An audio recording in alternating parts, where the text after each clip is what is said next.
کیا کہ ہر شہید زندہ ہے، لیکن شہید نے اٹھ کر نہیں کہا کہ میں زندہ ہوں، شہید کسی نے اٹھ کر یہ نہیں کہا کہ میں زندہ ہوں۔ قرآن نے اعلان کیا شہید زندہ ہے، مگر شہیدوں میں سے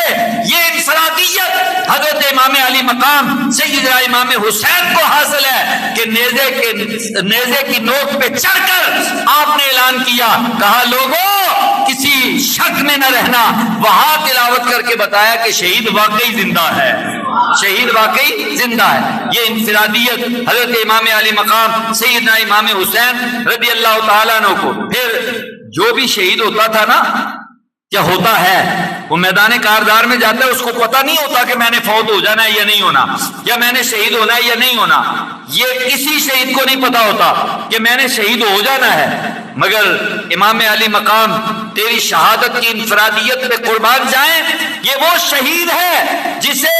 یہ پہلے سے معلوم ہے کہ جس میدان کی طرف جا رہا ہوں وہ لمحے، وہ گھڑیاں، وہ ساعتیں بھی معلوم ہیں کہ جن ساعتوں میں مجھے اللہ رب العزت کی بارگاہ میں شہادت کا جام پی کے، شہادت کا جام نوش کر کے اللہ کی بارگاہ میں حاضر ہونا ہے۔ پہلے پتا ہے کہ میں نے شہید ہونا ہے۔ باقی مجاہد جاتے ہیں نا لڑنے کے لیے، تو انہیں پتہ نہیں ہوتا کہ میں زندہ بچ کے آؤں گا، یہ شہید ہو جاؤں گا، لیکن امام علی مقام سیدنا امام حسین کو پہلے ہی پتا ہے کہ میں شہید ہو کے جاؤں گا، واپس آؤں گا۔ حضرات گرامی،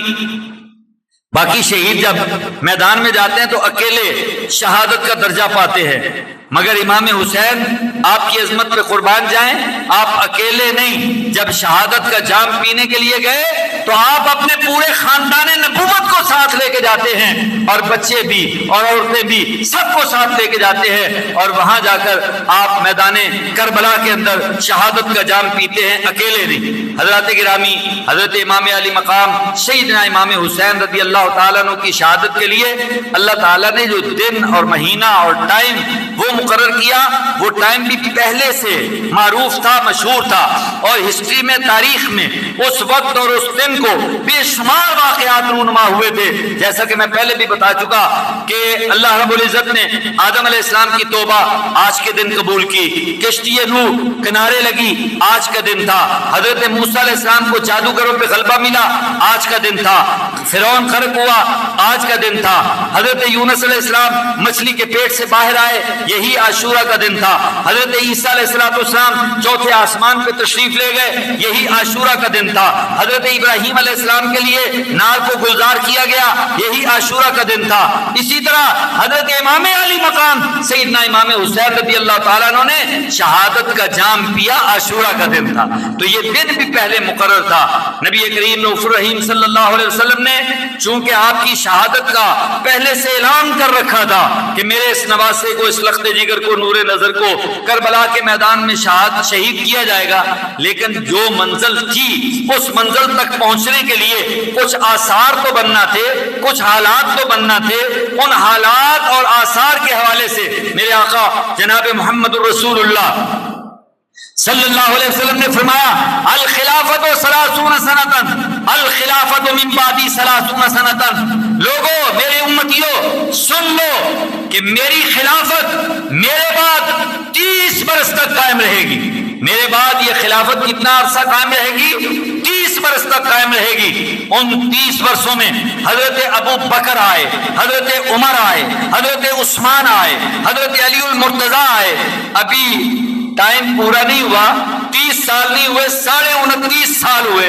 اور حضرت علی المرتضیٰ کی شہادت بھی ہو گئی۔ پھر اس کے بعد حضرت امام حسن 6 ماہ اللہ تعالیٰ نے آپ کو عطا کیے، تو اس طرح یہ 6 ماہ حضرت امام حسن کے ملا کر حضور علیہ السلام کے بعد خلافت کے 30 برس پورے ہو گئے۔ اب یہ 30 برس پورے ہو گئے خلافت کے، اس کے بعد ملوکیت کا اور بادشاہت کا آغاز ہونا تھا۔ حضرت امیر معاویہ رضی اللہ تعالیٰ عنہ، یہ بھی کوئی معمولی شخصیت نہ تھے۔ حضرت امیر معاویہ رضی اللہ تعالیٰ عنہ حضرت ام حبیبہ کے بھائی ہیں، اور ام حبیبہ حضور علیہ السلام کی زوجہ محترمہ ہے، اور حضرت سیدنا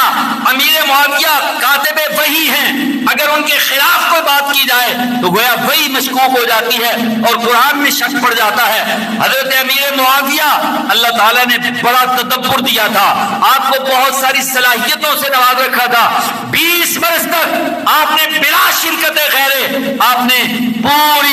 ریاست پر، متحدہ اسلامی ریاست پر آپ نے حکومت کی، اور حکومت کہتے ہیں، خلافت نہیں کہتے، آپ نے حکومت کی، لیکن آپ کا جو دور حکومت ہے اس دور حکومت کا سب سے بڑا کارنامہ یہ ہے کہ کسی پر ظلم نہیں ہوا، کسی پر زیادتی نہیں ہوئی، کسی قسم کا کوئی خون خرابہ نہیں ہوا، کوئی بغاوت نہیں ہوئی، کوئی سرکشی نہیں ہوئی، کوئی فساد نہیں ہوا، اور اہل بیت اطہار کے ادب اور احترام میں کوئی کمی نہیں آئی، اور صحابہ کرام رضوان اللہ تعالی علیہم اجمعین ان کی تعظیم و تکریم میں کوئی کمی نہیں آئی، اور بالکل اسموتھلی وہ ریاست چلتی رہی، اسلامی ریاست۔ 10 سال گزرے، حضرت امیر معاویہ نے جب یہ دیکھا کہ میرے بعد اب کیا ہوگا، کیونکہ میری حکومت تو مضبوط ہے، ریاست مضبوط ہے، لیکن بعد ازاں پھر کہیں ایسا نہ ہو کہ بغاوتیں سر اٹھانے لگے، مسلمانوں میں انتشار اور افتراق پیدا ہونے لگے، باطل اور طاغوتی قوتیں مسلمانوں پر غلبہ حاصل کرنے لگے، لہذا مجھے چاہیے کہ میں مسلمانوں کی حکومت کو مضبوط کروں۔ اس حوالے سے انہوں نے مختلف صحابہ سے، احباب سے مشاورت کی، اور ایک بزرگ صحابی تھے حضرت مغیرہ بن شعبہ، انہوں نے مشورہ دیا کہ حضرت جہاں تک تعلق ہے مذہبی عصبیت کا، حضور علیہ الصلوۃ والسلام کی ذات کے ساتھ تعلق کا، جو تعلق صحابہ کا تھا وہ اس دنیا سے رخصت ہو گئے، آپ کے ساتھ عقیدت اور محبت رکھنے والے اب اس درجے کے لوگ باقی نہیں رہے، اور خطرہ اس بات کا ہے کہ کہیں ایسا نہ ہو کہ اگر بنو امیہ سے، یعنی بنو امیہ کی جو قبائلی عصبیت ہے، اس کو اگر ابھارا نہ گیا اور پھر انتشار اور افتراق نہ پیدا ہو جائے اور متوازی حکومتیں نہ بننا شروع ہو جائیں، اس لیے آپ اپنے قبیلے اور خاندان کے اندر اس حکومت کو رکھیے۔ چنانچہ امیر معاویہ پہلے انکار کرتے رہے، سوچ و بچار کرتے رہے، 10 سال حضرت امیر معاویہ کی حکومت کو گزر چکے تھے، اور بہت سوچ بچار کے بعد انہوں نے پھر یہ فیصلہ کر لیا۔ یہ فیصلہ اگرچہ ٹھیک نہیں تھا، اگرچہ یہ فیصلہ مناسب نہیں تھا، اگرچہ یہ فیصلہ حضور علیہ الصلوۃ والسلام کے دین اور آپ کی شریعت کے مطابق نہیں تھا، مگر کسی بدنیتی پر مبنی نہیں تھا۔ حضرت امیر معاویہ نے یہ فیصلہ کر لیا کہ یزید کو اپنے بعد خلیفہ نامزد کر دیا جائے اور ولی عہد بنا دیا جائے۔ چنانچہ حضرت امیر معاویہ نے جب اس کو نامزد کیا تو نامزد کرتے وقت اس وقت جو موجود شخصیات تھیں ان میں سے حضرت ابو بکر صدیق کے بیٹے حضرت عبد الرحمن موجود تھے، حضرت عمر رضی اللہ تعالیٰ عنہ کے بیٹے حضرت عبداللہ موجود تھے، حضرت زبیر کے بیٹے حضرت عبداللہ موجود تھے، اسی طرح حضرت امام علی مقام سیدنا امام حسین بھی موجود تھے اور عبداللہ بن عباس بھی موجود تھے۔ یہ چھوٹے لوگ نہیں تھے، یہ بہت بڑے لوگ تھے، بڑی بڑی شخصیات تھیں۔ ان شخصیات نے حضرت امیر معاویہ سے اس فیصلے سے ڈفر کیا اور اس فیصلے سے انکار کیا، اس فیصلے پر اعتراض کیا اور اسے قبول نہ کیا، یعنی یزید کو ولی عہد بنایا جائے۔ لیکن حضرت امیر معاویہ کا تدبر دیکھیں، آپ نے ان کے خلاف کوئی سازش نہیں کی، آپ نے ان کے خلاف کوئی آواز بلند نہیں کی، آپ نے انہیں اپنے انتقام کا نشانہ نہیں بنایا، بلکہ خود بھی تعظیم و توقیر کرتے رہے، اور ولی عہد جو بنایا یزید، اس بدبخت و بدنصیب کو بھی یہی وصیت فرمائی کہ ان کے ساتھ حسن سلوک سے پیش آنا، ان کے ادب میں کوئی کمی نہ لانا، ان کے وظیفے میں اور ان کی سہولیات میں کوئی کمی نہ لانا۔ بہت ساری وصیتیں کی، لیکن اس بدنصیب نے ان وصیتوں پر عمل نہیں کیا۔ چنانچہ حضرت سیدنا امیر معاویہ نے جب یزید کو ولی عہد بنایا، اس وقت یہ شخصیات جو موجود تھی پانچوں، ان میں سے بعد میں حضرت امام حسن کا پہلے انتقال ہو چکا تھا، اور اس کے اندر بعد میں حضرت عبد الرحمن ابن ابی بکر ان کا بھی انتقال ہو گیا، باقی 4 شخصیات بچ گئیں، حضرت عبداللہ بن عباس، حضرت عبداللہ بن عمر، حضرت عبداللہ بن عباس، حضرت عبداللہ بن عمر اور حضرت عبداللہ بن زبیر اور امام حسین، یہ 4 شخصیات بچ گئیں، اور ان 4 میں سے پھر 2 کی رائے الگ الگ ہو گئی۔ حضرت عبداللہ بن عمر اور حضرت عبداللہ بن عباس انہوں نے یہ رائے دی، اور ان کا یہ خیال تھا کہ اب اگرچہ یزید کی ولی عہدی اور یزید کی نامزدگی یہ شریعت کے مطابق نہیں ہے، یہ بالکل غلط اقدام ہے، سیاسی طور پر ٹھیک ہوگا لیکن شرعاً غلط ہے، اس لیے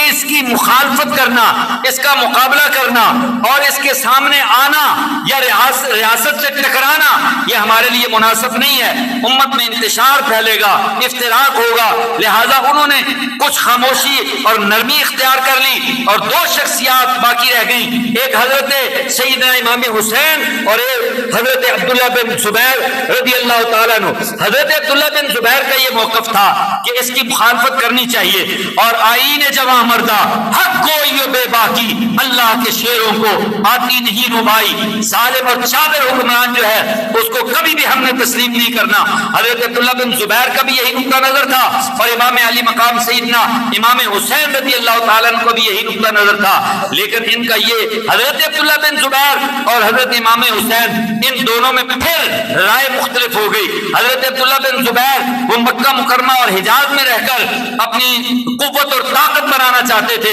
اور جہاں تک حضرت امام حسین رضی اللہ تعالیٰ عنہ تھے، آپ مدینہ منورہ میں موجود تھے، آپ مدینہ میں موجود ہیں، اگر آپ چاہتے کہ میں ایک لشکر چرار تیار کر لوں، اگر یہ چاہتے کہ میں سرکشی اور بغاوت پہ اتر آؤں، اگر یہ چاہتے کہ میں یزید کا مقابلہ کرنے کے لیے مدینہ سے ایک بہت بڑا لشکر لے کے جاؤں، خدا کی قسم مدینے کا بچہ بچہ آپ پر قربان اور نثار ہونے کے لیے تیار ہوتا، اور بہت بڑا لشکر چرار تیار کر کے آپ جا کے یزید کو اس طرح ملیا میٹ کر کے رکھ سکتے تھے کہ اس کا نام و نشان بھی باقی نہ رہتا۔ لیکن امام علی مقام سیدنا امام حسین رضی اللہ تعالیٰ عنہ بغاوت کے لیے نہیں نکلے، سرکشی کے لیے نہیں نکلے، بلکہ خاموشی کے ساتھ امر بالمعروف اور نہی عن المنکر کا فریضہ دینے کا ارادہ کر کے مدینہ منورہ میں ٹھہرے، مگر ظالموں نے وہاں ٹھہرنے نہ دیا۔